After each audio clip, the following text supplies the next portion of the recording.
안녕하십니까. 주님의 이름으로 문안을 드립니다. 우리가 현실 속에서 사는 삶이 만만치 않고 우리에게 만족을 주지 못합니다. 그럼에도 불구하고 하나님께서 이 땅 가운데 우리를 두신 목적은 이보다 더 좋은 영적 훈련이 없기 때문에 이곳에 두신 목적을 우리는 먼저 이해해야 됩니다. 예수님께서 그의 초림 사역으로 하나님 나라를 가져왔습니다. 그러니까 우리는 하나님 나라에 살고 있고, 신학적인 표현을 들면 도입된 종말론이라 해서 이미 우리는 종말의 시대에 사는 겁니다. 그러나 우리는 아직 부패의 잔재가 여전히 남아있기 때문에 하나님의 나라가 극치에 이를 때에, 다시 말씀드리면 예수 그리스도께서 이 땅에 재림하여 오실 때에 완전한 육신의 부활을 입게 되는 겁니다. 그때까지 우리의 삶은 고난과 역경과 삶 속에서 겪는 것들이 우리에게 불만족스럽습니다. 그러한 체계 속에서 제가 오늘 말씀을 드리고자 하는 것은 개신교 전통 가운데 가장 개혁된 정통주의라 할 수 있는 칼빈주의, 곧 개혁주의에 대해서 말씀을 드려보고자 합니다. 칼빈주의, 곧 개혁주의, 영미권에서는 장로주의라고 표현할 수 있습니다만, 칼빈주의라고 했을 때는 칼빈 개인의 사상이거나 다만 그의 창작물처럼 여기는 경향들이 있으나, 사실은 칼빈이 신학 성경을 바르게 가르치는 신학 사상의 책이었다는 것을 먼저 이해하셔야 됩니다. 엄밀성에서 칼빈주의, 곧 개혁주의라는 말은 16세기의 종교개혁자들의 사상에도 나타나며, 또한 좀 더 거슬러 올라가면 초대교회에서 어거스틴의 사상에도 드러나며, 좀 더 올라가면 1세기의 바울의 신학 사상에도 드러납니다. 제가 말하고 싶은 것은 16세기에 와서 비로소 어떤 새로운 신학 사상이 체계화된 것이 아니라, 개혁주의, 곧 칼빈주의는 오랜 전통 가운데 성경으로부터 추출된 신학 사상이라는 것을 먼저 염두에 둬야 됩니다. 그런 점에서 종교개혁자들의 사색이나 또는 그로부터 얻어진 결론이나 또는 그 견해들의 집합체라기보다는 성경의 가르침을 가장 바르게 해석한 신학 사상이다, 이렇게 정의 내릴 수가 있습니다. 오늘날 기독교를 파괴하는 가장 주된 요인은 무엇이라고 생각이 드십니까? 교회 밖에 있는 세력들이 아니라 교회 안에 잔존하는 비기독교적인 세력으로 우리는 늘 위험에 처해 있습니다. 사실은 교회 밖의 사람들이 큰 부담이 되는 것이 아니라, 교회 안에 잔존하고 있는 비기독교적인 정신과 내용을 가진 이들로부터 우리는 늘 도전을 받게 되고 더 심각한 위협에 처한다는 사실을 우리는 먼저 이해해야 됩니다. 우리가 잘 아시는 대로 그리스 신화에 나오는 트로이 목마를 아실 겁니다. 트로이 목마가 우리 앞마당에 들어와 있습니다. 늘 친숙합니다. 그러나 사실은 그 문을 여는 순간 적들이 그 안에 있는 겁니다. 그런 모양의 형태가 오늘 교회 안에 존재하고 있는 겁니다. 그래서 기독교가 처한 딜레마라고 한다면 외부 환경의 요인 때문이 아니라 기독교를 기독교답게 하지 못하는 영적 능력의 상실과 변질에 있다는 겁니다. 그래서 대부분의 교회 밖의 사람들이 교회 안의 사람들을 향해서 어떤 비난과 조롱을 합니까? 옛날에는 적어도 저 사람들은 착한 말씀을 들을 거야, 좋은 말씀을 들을 거야라는 어떤 기대치가 있었습니다.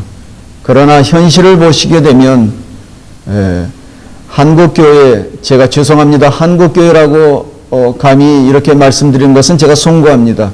그러나 교회가 세상으로부터의 어떤 그 질시와 조롱에 대해서 우리는 깊이 생각해 보아야 됩니다.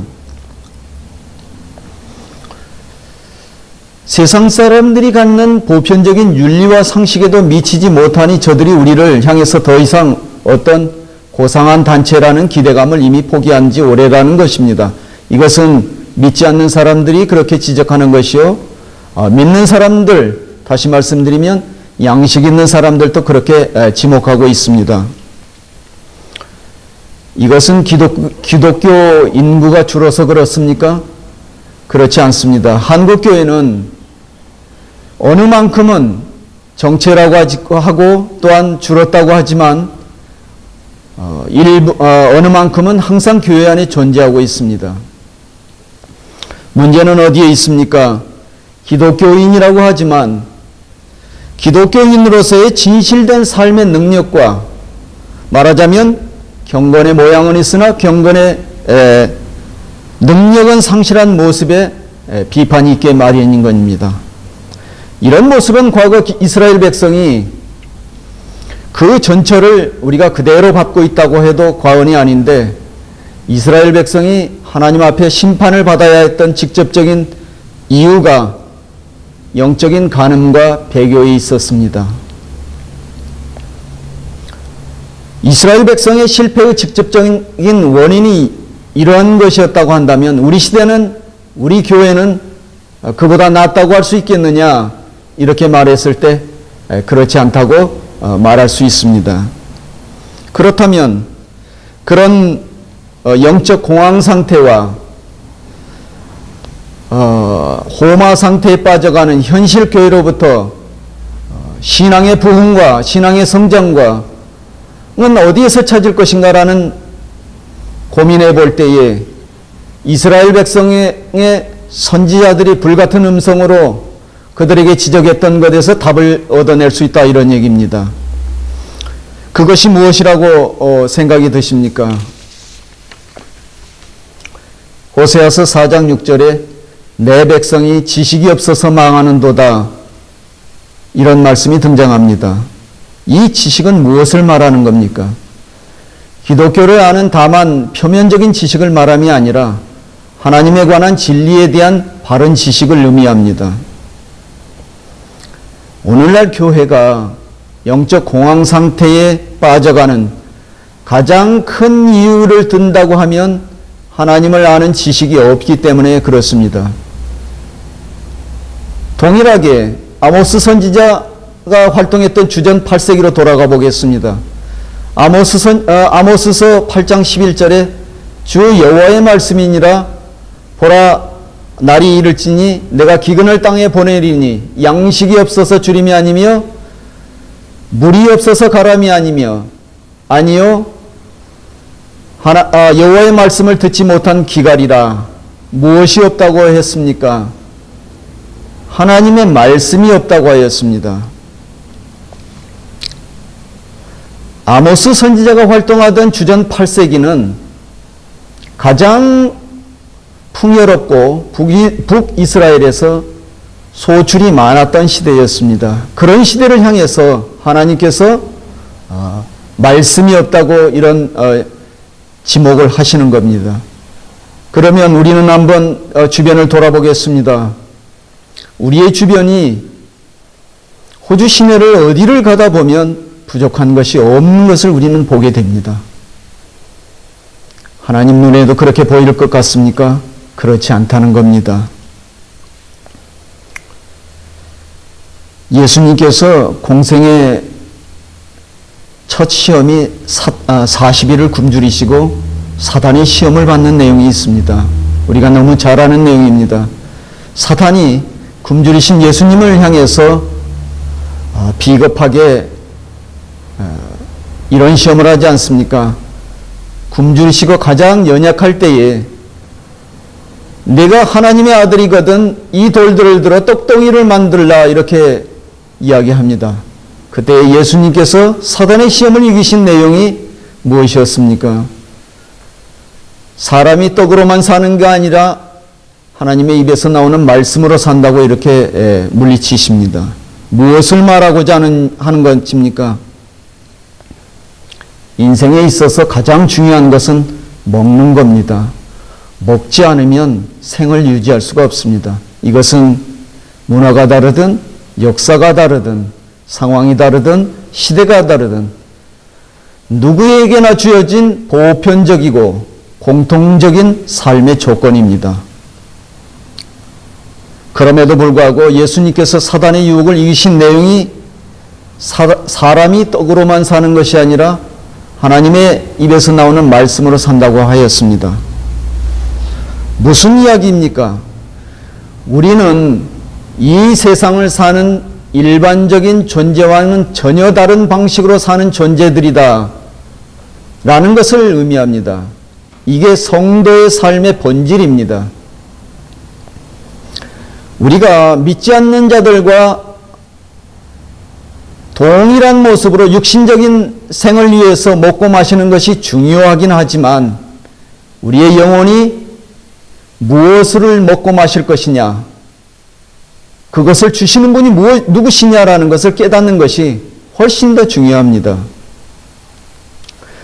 그러니까 오늘 우리의 삶의 방식이 믿지 않는 자들과의 동일한 모습으로 나가게 된다면 비록 현실 가운데 풍요를 경험할 수 있을지라도 하나님 앞에서는 늘 영적 기갈을 당하게 되는 모습이라는 겁니다.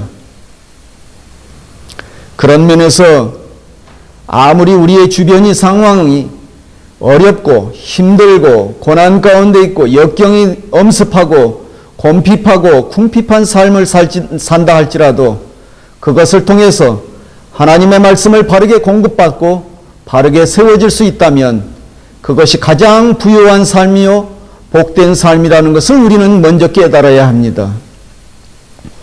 우리가 얼마나 간악한 존재입니까? 하나님께서 이스라엘 백성을 애굽 땅에서 종된 이스라엘 백성을 이끌어내셔서 홍해를 건너고 광야에서 만나를 먹이십니다. 만나는 그들의 수고로 얻어진 것이 아니고 하나님께서 거저 주신 것으로 체험을 입었었습니다. 그리고 우리는 종의 상태가 아니라 자유자로 부르신 겁니다. 비록 우리가 삶 속에서 어렵고 힘들고 고난 가운데 있다 할지라도 그것을 통해서 하나님이 주시는 것으로 체험을 입는다면 그것 또한 부유한 삶이라고 정의 내릴 수가 있습니다. 그렇기 때문에 우리 속담에 이런 말이 있지 않습니까? 등 따시고 배부르면 드러눕습니다. 눈물 젖은 빵을 먹어보지 않고는 인생을 논하지 말라는 이런 격언도 있지 않습니까? 이런 것들은 다 일반적인 보편적인 진리에 속한다고 볼 수 있습니다. 결론적으로 제가 말씀을 드리고 싶은 것은 우리가 하나님 앞에 갈급함을 여기지 않는 자라면 결코 하나님에 관한 진리에 관심을 갖지 않는 셈이 되는 것이고, 그래서 어떤 의미에서는 우리가 늘 궁핍과 어려움 가운데서 하나님을 의지하는 것이, 하나님께 붙어있는 것이, 하나님께 분리되지 않는 것이 가장 부유한 삶이라는 것을 이해하시는 우리 모두가 되기를 축원드립니다.